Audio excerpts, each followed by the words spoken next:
Moi, je trouve que ce qui est assez passionnant tout de même dans le débat sur le revenu universel, c'est cette volonté, et je crois qu'il est temps, de dissocier vraiment l'emploi du travail. Parce que c'est l'emploi du revenu.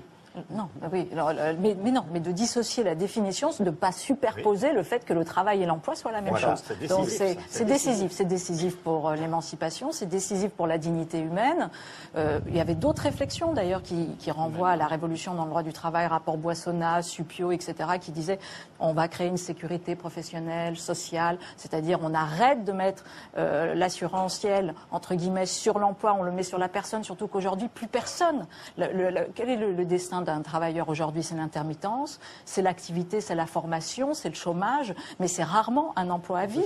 Et il est fondamentalement, alors qu'il produit sans cesse, on n'a jamais autant produit, on a une productivité magnifique, on n'a jamais autant produit individuellement de la richesse et participé à la valeur ajoutée, et on n'a jamais été en tant qu'individu, aussi peu alloué financièrement. Donc à un moment donné, il faut réfléchir globalement avec les outils qu'on peut avoir, avec ce que Gaël Giraud appelle le facteur 12. Je sais que vous n'aimez pas beaucoup comment dire, le fait de réguler les écarts entre les rémunérations, mais c'est important d'y penser. Le fait d'enlever de la responsabilité aux actionnaires précisément parce qu'ils sont volatiles et qu'ils ont su transférer de manière magnifique le risque sur, comment dire, les salariés et les seuls travailleurs qui sont pris au piège dans cette histoire-là. Ça détruit des vies humaines. Donc oui, très sincèrement, si le revenu universel peut faire avancer la réflexion là-dessus, mais appelons le salaire universel. Le salaire universel. Le salaire pour tous.